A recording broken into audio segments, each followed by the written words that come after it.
Good morning, everyone. Sorry, my Polish is very poor. I would like to apologize not to be able to pronounce it as Nick did. So I would like just to welcome you to this Global Airport and Passenger Symposium. It's an important event for IATA and for the industry. And the theme that we are going to deal with, building capacity for the future, is a key one over the next few days. And I'm sure that you have a lot of contribution to make to that theme. I would like to thank our friends from LOT, Polish Airlines, for their very warm and effective and nice hospitality in this very nice city of Warsaw. I would like to start with economic trends. Interesting times these days for the air transport industry, but we are under pressure, strong pressure. It's in September alone, 4 airlines in Europe went bust. The distress this caused to the staff, to the passengers was clear. This shows how tough it is to run an airline. Even if you manipulate big numbers, we are still a fragile industry, overexposed to many risks, including the financial and the economic risks. And in Europe particularly, where infrastructure costs and taxes are high. It comes from this fragility and this fragile economic situation come from various origins. Trade tensions, slowing down of growth, of economic growth, financial uncertainty, that are the 3 elements of this fragility. And the direct translation is in cargo. We have not seen growth in cargo in 10 months, and probably volumes are now tracking about 4% below last year. And as you know, cargo is an advanced signal of the economic situation all over the world. So it's a worrying signal. Geopolitical forces have become even more unpredictable than usual, with real consequences to our business. The recent attack on Saudi oil infrastructure reminds us that we are vulnerable to swings in the oil price. The situation over Turkey and Syria that has led us to divert the traffic over that zone shows also that we have to anticipate and to cope with these type of geopolitical uncertainties. Our Deputy Chief Economist, Andrew Matters, will shed more light on these issues in his presentation, but I wanted to begin my speech with a brief reminder that we are in challenging times. And this provides an important context to our discussions on building the future, transforming airport, making the most of digital capabilities, and creating a seamless journey for the growing number of travelers. The challenges are by no means limited to economic trends. The International Civil Aviation Organization, the ICAO, assembly ended earlier this month. And the top agenda item for the 193 member states was to build a sustainable future for aviation. Because aviation is serious about environmental sustainability. We have long recognized it as key to our license to grow and spread the benefits of global connectivity. Benefits which are linked to 15 of the 17 UN Sustainable Development Goals. And long before the climate marches of this year, our industry has been working to mitigate its impact on climate change. For over a decade, we have had a goal to cap net emission from 2020, and by 2050, we will have cut our carbon footprint by 2 compared to the 2005 levels. So the ICAO Assembly reconfirmed its commitment to the CORSIA program, which offsets the carbon emission. It's an offsetting agreement, and which will help us and will be key to achieve our carbon neutral growth from 2020. We are now working to map our way to the more ambitious 2050 goal. And an important outcome from the Assembly is that ICAO will now start looking at a long-term aspirational goal to cut emissions, so governments and industry will be aligned. Progress has already been made. You know that emissions from the average journey are half what they were in 1990. And the progress that we are making on sustainable aviation fuels probably holds the key to our biggest emission reducing opportunity. Over their life cycle, they have the potential to cut aviation's carbon footprint by up to 80%, 80. We need to match these critical efforts with effective communications. People are concerned about climate change, rightly so. And they need to know what our industry is doing. So we will be intensifying our communication efforts so that we can engage in an even more meaningful dialogue with travelers, stakeholders, and governments. Now, let's talk about the agenda of this conference. Our industry will continue to face both economic and environmental challenges, and we will overcome them because we have an important purpose: bringing people and businesses together.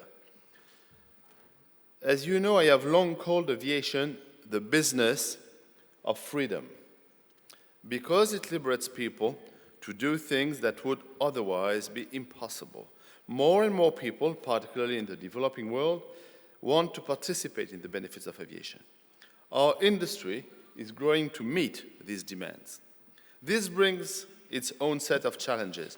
Building capacity for the future, the theme of this conference, will require transformation at the airport, airline, and industry levels. It means putting the passenger at the heart of our decision-making process, as Nick underlined just before, because we need to understand our customers well enough to meet or even exceed their expectations.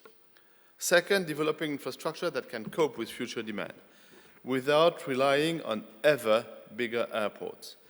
And third, creating a workforce equipped with the necessary skills for the future. Let's begin with the passenger, our customers. What do they want in their travel experience? The 2019 Global Passenger Survey gives us some clues. The detailed results will be presented later today, but the key finding is that passengers want technology to improve their travel experience. They want to use biometric identification to speed up travel processes. They want to be able to track their baggage. The survey found that 70% of passengers are willing to share additional personal information, including their biometric details, to speed up processes at the airport. This rises in correlation with the number of flights taken per year. Biometric technology has the power to transform the passenger experience. Today, the journey through the airport is often frustrating. You need to go through repetitive steps, such as presenting your travel documents or even different documents at numerous checkpoints to verify your identity or to verify whatever, who knows. This is time-consuming, inefficient. It's not sustainable in the long term as traffic grows. IATA's One ID initiative is helping transition us towards a day when passengers can enjoy a paperless airport experience and move from curb to gate using a single biometric travel token, such as face, fingerprint, or iris scan. Airlines are strongly behind the initiative. Our members unanimously approved a resolution to accelerate the global implementation of One ID at our AGM in June. The priority now is ensuring that there is regulation in place to support the vision of a paperless travel experience that will also ensure that their data is well protected. So we have to convince and embark the government with us. Let's talk about baggage. A passenger-first approach also means taking care of their possessions when they travel. Passengers tell us that the ability to track their checked luggage is a priority. Over 50% said that they would be more likely to check their bag if they were able to track it throughout the journey. Personally, I never check a bag. I'm totally terrified to see my bag lost, I don't know where. Despite the fact that the airlines have done a tremendous job in reducing the mishandling luggage. but still, it is still an issue. And 46% of you passengers said that they want to be able to track their bag and have it delivered directly off airport to their final destination. Airlines and airports are facilitating this by implementing tracking at major journey points, such as loading and unloading. That's the IATA Resolution 753. IATA Airlines unanimously resolved to support the global deployment of radio frequency identification, the RFID, for baggage tracking in order to meet passenger expectations. So far, implementation has seen some good progress, especially in China, where the technology has been thoroughly embraced. In Europe, several airlines and airports are successfully working together to introduce RFID, notably in my former company Air France at Paris CDG, which was not the best airport in terms of luggage handling. I take this opportunity to remind our members that implementation of RFID is not only what our customer wants, but an initiative that will help reduce the $2.5 billion cost to the airlines from mishandled bags. And the benefits do not stop there. Tracking bags will also reduce fraud, enable proactive reporting, speed up aircraft readiness for departure, and facilitate the automation of baggage processes. Third point, infrastructure. The second pillar of sustainable growth is developing infrastructure that can cope with future demand. We will not be able to handle growth or evolving customer expectations with our current processes, facilities, and ways of doing business. Accommodating growth by building bigger and bigger airports will be challenging from a public policy perspective. To address the challenges of future airports, we have partnered with Airport Council International, ACI, to create the NEXT initiative.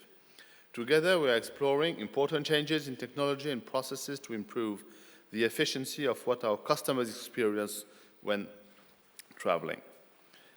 This includes exploring options for increased off-site processing, which could reduce or even eliminate queues. Do you imagine eliminating queues in airports? It would be a dream. We are also looking at using artificial intelligence and robotics to more efficiently use space and resources. A further crucial element is improving data sharing among stakeholders. There are 11 individual projects currently underway under the NEXT umbrella, and you will have a chance to learn about them later today. I also encourage you to experience the airport journey of the future in virtual reality at the NEXT booth in the exhibition area outside this room. We look forward to seeing Poland take a leadership role in delivering the next vision. I'm sure it will be done with the construction of Warsaw's new airport Solidarity Transport Hub. It's in the right way, I'm sure. As you know, it is as Nick reminds us of, the European Union's first greenfield airport in over a decade. It's a major opportunity to focus on using the latest technology to deliver seamless, secure, and efficient and highly personalized passenger journeys, baggage tracking, smarter and faster movement of cargo, and efficient aircraft turnarounds, powered by automation and data exchange among stakeholders. So that's the small features of the new airport, Mr. Minister. I'm sure you're behind us on that. We have already established stakeholder group to liaise with the project leaders and the government to make this a success and ensure robust cost discipline. And that's very good news to see that the industry is closely associated with the government and with the airport authorities to build the best airport in the land. It's always the case. When the industry is associated, it works. When it's not, it's more difficult. And thank you for that. We must remember that global air connectivity is delivered for people, by people. So we need a diverse workforce that has the training and skills for an increasingly digital and data-driven world. Right now, it's no secret that the gender balance at senior levels in aviation is not what it should be, including in IATA, by the way. We will not have the capacity needed for the future if we do not fully engage the potential of women in the workforce at all levels. A few weeks ago, IATA launched the 25 by 2025 campaign to address the industry's gender balance. It's a voluntary program for airlines to commit to increasing female participation at senior level to at least 25%, or by 25% by 2025. The choice of target helps airlines at any point on the diversity journey to participate meaningfully. And we should keep in mind that the ultimate goal is to bring us at 50-50 representation. We aim at having 50 airlines being part of the program next year. We have already 5 airlines that have subscribed just a few days after the launching date. So it is working very well. It's also a commitment we have to make when we invite speakers on stage in our conferences to have more women on stage, just to start with. This year, GAPS agenda has 25% women on stage or participating in 2 panels. We will improve that, but it's a permanent concern, and we have to do it. All of us are here today because we believe in the good that aviation does. As I said before, flying is freedom. It is the business of freedom. Never forget it. The society we live in is better and richer for what our industry makes possible. To protect that freedom for future generations, we must commit to making flying unquestionably sustainable, environmentally, economically, and socially. We must effectively manage our climate change impact. We must ensure passengers are at the heart of our decision-making process. We must build effective and efficient infrastructure, and we must create a gender-balanced workforce equipped with skills for the future. These are not small tasks. We are not used, but we are used to challenges and to overcome, difficult issues. And when aviation unites in a common cause, we have always delivered outstanding solutions.